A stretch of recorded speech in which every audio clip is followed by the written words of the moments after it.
Corona को लेकर छत्तीसगढ़ के सीएम भूपेश बघेल का बयान। कहा, कोरोना के खिलाफ वैक्सीन ही रक्षा कवच का काम करेगा, हर व्यक्ति को लगवाना चाहिए टीका। सीएम शिवराज की मीटिंग में हुआ बड़ा खुलासा। मध्य प्रदेश में गायब हो गई 93 टन ऑक्सीजन, 527 टन भेजी गई, लेकिन जिलों में मिली सिर्फ 434 टन।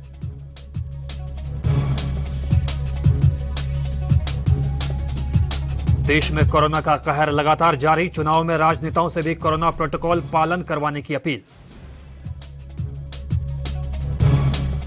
कोरोना को लेकर मध्य प्रदेश में अब तक 7 मई तक लगेगा कोरोना कर्फ्यू। सीएम शिवराज ने कहा, कड़ाई से हो नियमों का पालन।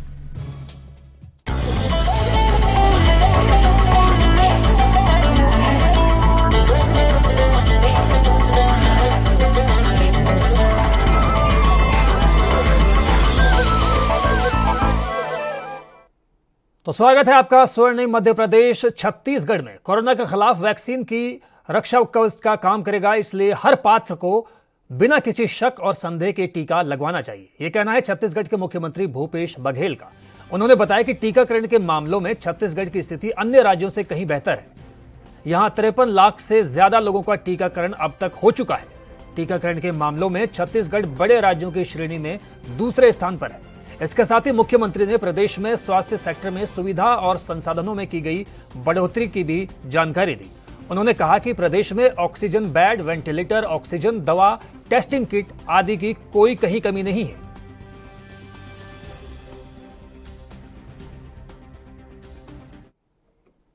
एमपी के मुख्यमंत्री शिवराज सिंह चौहान की मंगलवार को हुई कोरोना की रिव्यू मीटिंग में 93 टन ऑक्सीजन की गड़बड़ी सामने आई है। सरकार के रिकॉर्ड के मुताबिक 527 टन ऑक्सीजन 26 अप्रैल को सप्लाई हुई थी, जबकि जिलों में केवल 434 आपूर्ति ही मिल पाई है, यानी 93 टन ऑक्सीजन की खपत का रिकॉर्ड नहीं मिला। मुख्यमंत्री ने कहा कि ऑक्सीजन की प्राप्त और उपयोग की मात्रा सावधानी पूर्वक उसका विश्लेषण किया जाना चाहिए। उन्होंने प्रदेश स्तर पर ऑक्सीजन की सप्लाई की मॉनिटरिंग कर रहे अफसरों को सप्लाई और आपूर्ति के अंतर की रिपोर्ट देने को भी कहा। सीएम ने कहा कि अब एक दिन में 17 जिलों की समीक्षा की जाएगी, ताकि सभी जिलों पर फोकस किया जा सके।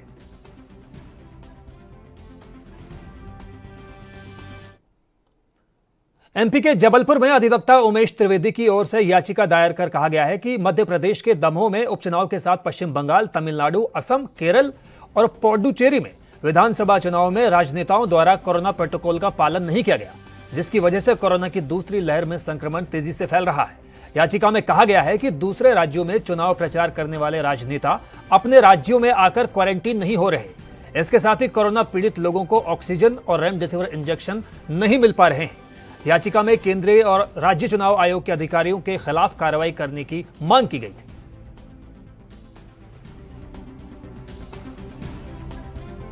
पॉलिटिकल लीडर्स, वर्कर्स, उनके कैंपेनर्स, प्लानर्स सब आ रहे जा रहे, कहीं कोई गाइडलाइन फॉलो नहीं कर रहा कोविड-19 की। तो इसके कारण जो है पूरे मध्य प्रदेश में, पूरे देश में कोरोना भयंकर रूप से फैलता जा रहा है। लाशें बिछी हुई हैं, लाशें मास क्रिमेशन हो रहा है, एक साथ जलाई जा रही हैं 30-30, 40-40 लाशें। इसके बाद भी लाशें वेटिंग लिस्ट में हैं। तो ऐसी हालत में सबसे पहले तो चुनाव रोका जाए। दूसरी चीज, जो लोग ये कोरोना फैलाने के जिम्मेदार हैं, कितने भी बड़े से बड़े हों, nobody is higher than law, and इसलिए उन सबको प्रोसिक्यूट करना चाहिए, को उनके खिलाफ मामले चलाए जाना चाहिए, उनके खिलाफ। छत्तीसगढ़ के सुकमा जिले से होते हुए अपने घर जाने निकले 200 मजदूर कोविड नाका पर कोई सुविधा नहीं होने की वजह से पलायन कर रहे हैं। दरअसल कोरोना का असर साफ तौर पर दिखाई दे रहा है। प्रवासी मजदूरों को अपने गांव की ओर रुख करना पड़ रहा है। इसके लिए वो पैदल ही यात्रा करने के लिए मजबूर है। वहीं करीब 200 मजदूर रात में सड़क पर सोते हुए दिखाई दिए। बता दें कि तेलंगाना और आंध्र प्रदेश में काम करने गए मजदूर छत्तीसगढ़ के रास्ते मध्य प्रदेश पहुंचने में जुटे हुए हैं।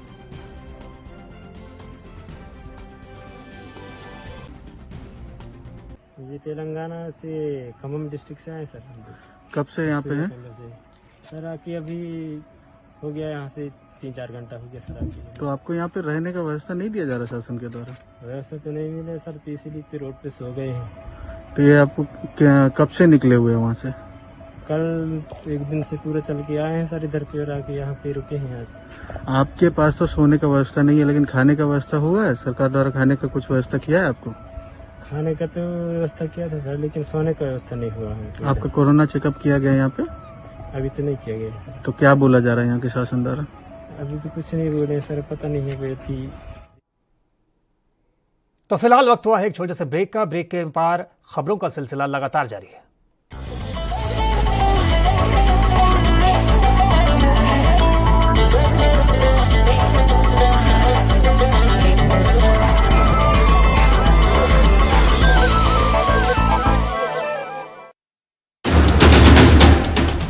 राष्ट्र धर्म रात 8 बजे सिर्फ ANB न्यूज पर। क्या आप दुबले पतले कमजोर हैं? आपकी सेहत नहीं बनती, भूख कम लगती है, वजन नहीं बढ़ता?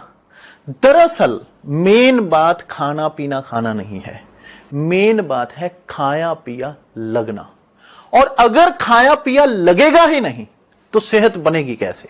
इसलिए हमारी संस्था सन्यासी आयुर्वेदा ने एक ऐसी दवा बनाई है जो कि आपके पाचन तंत्र को, आपके लीवर सिस्टम को ठीक करने का काम करती है, ताकि आप जो भी खाएं उसका पूरे का पूरा निचोड़ आपके शरीर को लगे, आपकी भूख बढ़े, खाया पिया सही से लगे, नया खून बने, हड्डियों में जान आए, वजन बढ़े, ताकत बढ़े, चेहरे पर नूर आए और आप मोटे तगड़े खूबसूरत पर्सनैलिटी के मालिक बन जाएं। यह दवा पूरी तरह से आयुर्वेदिक होती है। इसका शरीर पर कोई भी साइड इफेक्ट, कोई भी नुकसान या दुष्प्रभाव नहीं होता। लड़के लड़कियां दोनों इसका इस्तेमाल कर सकते हैं और पहले 15 दिन के अंदर ही आपको इसका असर महसूस हो जाएगा। सिर्फ 650 रुपए की पूरे 1 महीने की दवा होती है और आप इसे घर बैठे 01145454545 पर फोन करके दवा मंगवा सकते हैं।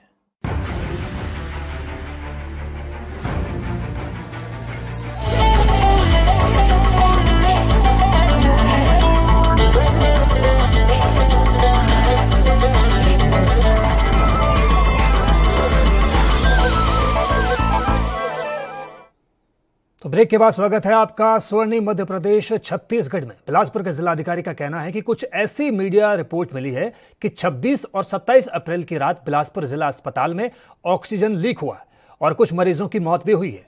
मैं इस खबर की पूरी तरह से निंदा करता हूं और साथ ही इसका खंडन भी करता हूं। ऐसी कोई घटना नहीं हुई है। उस दिन बहुत कम लीकेज हुआ था जिसे ठीक करा दिया गया।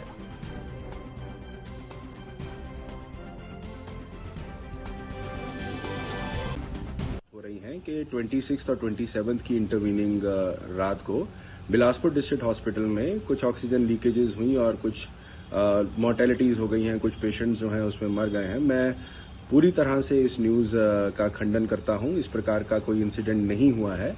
उस दिन 26 और 27 की इंटरवीनिंग रात को कुछ माइनर लीकेजेस थे जिनको उसी रात को मैकेनिक को बुलाकर इमीडिएटली रिपेयर करवा दिया गया था। कुछ लोग क्योंकि उस पे नॉन इन्वेजिव वेंटिलेशन पे थे, लगभग हमारे 6 लोग उस टाइम पे नॉन इन्वेजिव वेंटिलेशन पे थे, तो हम किसी प्रकार का रिस्क नहीं लेना चाहते थे। उन लोगों को हमने दूसरे इंस्टीट्यूट्स में शिफ्ट करवा दिया। लॉकडाउन और कोरोना गाइडलाइंस के प्रति लोगों के अनुशासन का असर धीरे धीरे दिखाई देने लगा है। राज्य में 3 दिन से पॉजिटिविटी रेट का दर जो है वो कम हो रही है। मंगलवार को यह दर 27% रही, लेकिन मौत के आंकड़े अब भी चिंताजनक बने हुए हैं।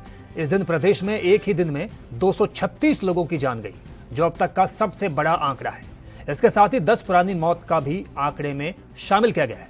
इस वजह से कुल 246 मौत दर्ज हुई है। राहत की बात यह है कि बीते 2 दिनों में प्रदेश में जितने नए केस आ रहे हैं, लगभग उतने ही मरीज कोरोना को हराने में कामयाब भी हो रहे हैं।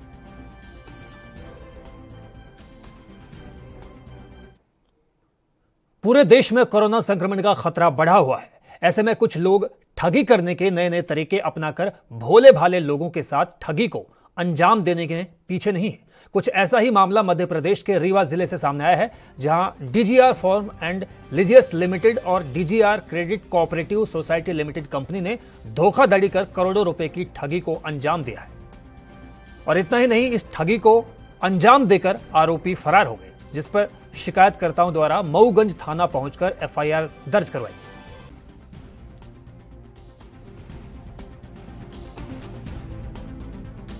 ये डीजीआर कंपनी एक थी मऊगंज में खुली हुई, जिसका हेड ऑफिस भोपाल में था और जिला ब्रांच रीवा में था। यहाँ पर निवेश हुआ मऊगंज ब्रांच में भी, जिसका मतलब आज तक कोई भुगतान नहीं हुआ और लगभग मऊगंज से 2.25 करोड़ रुपए का मतलब निवेश हुआ। इसमें भोली भाली जनता को बेवकूफ़ बना करके ऊंची ब्याज दर पर और निश्चित अवधि के लिए निवेश कराया गया। इसका आज तक कोई भुगतान नहीं हुआ और कंपनी बंद हो गई। निवेशकों से पैसा जमा कराया गया था, इसके संबंध में अभी शिकायतकर्ता एवं साक्षियों को बुला करके उनके कथन नोट किए जा रहे हैं।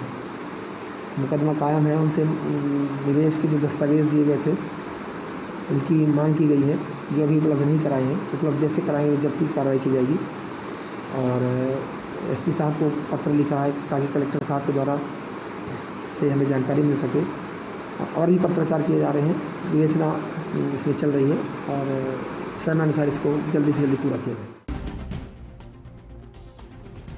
तो एक तरफ जहां कोरोना लगातार देश में पांव पसार रहा है, तो वहीं दूसरी तरफ कुछ ऐसे भी लोग हैं जो इस वक्त भी धोखाधड़ी करने में शामिल हो रहे हैं और लगातार कोरोना काल में भी धोखाधड़ी के मामलों में शामिल हो रहे हैं। ऐसा ही एक मामला मध्य प्रदेश के रीवा जिले से सामने आया है, जहां पर डीजीआर फार्म एंड लीजियर्स लिमिटेड और DGR credit cooperative society limited ने धोखाधड़ी कर करोड़ों रुपए की ठगी को अंजाम दिया है। और इतना ही नहीं, इस ठगी को अंजाम देकर वो मौके से फरार हो गए। हालांकि पुलिस द्वारा इनका तलाशी अभियान जारी है। शिकायतकर्ताओं के द्वारा मऊगंज थाना पहुंचकर इनके खिलाफ एफआईआर भी दर्ज करवाई गई।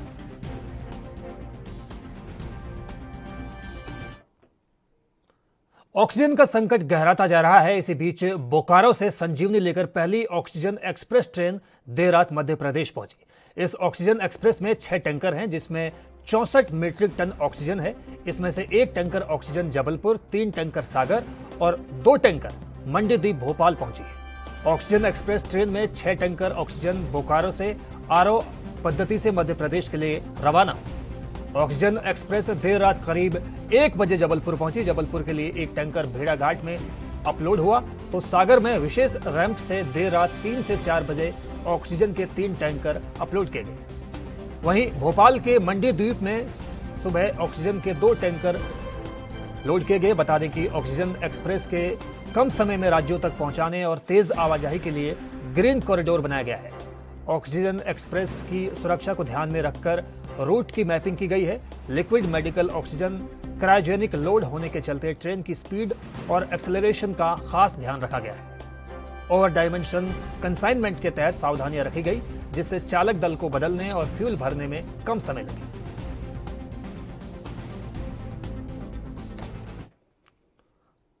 तो फिलहाल स्वर्णिम मध्य प्रदेश छत्तीसगढ़ में बस इतना ही। मुझे दीजिए इजाजत, लेकिन आप बने रहिए ANB न्यूज के साथ।